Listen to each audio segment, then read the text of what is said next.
Bonjour à tous, vous avez peut-être vu ce fait divers affreux du passager qui est mort en vol en vomissant son sang.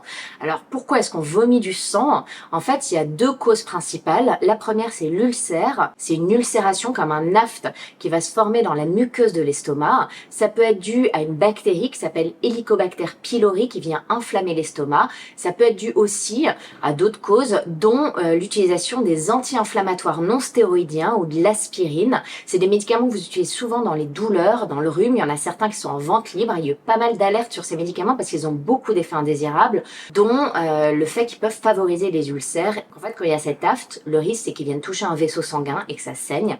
L'autre risque c'est que ça perfore parce que ça vient creuser complètement la muqueuse et que ça fait un trou dans l'estomac. Ça peut faire une péritonite qui est gravissime.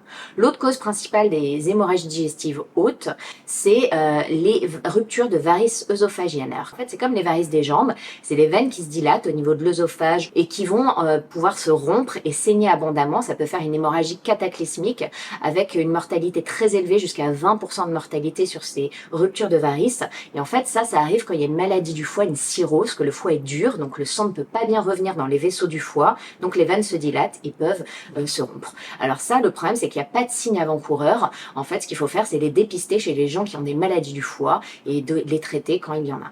On se retrouve très vite pour un nouveau tips.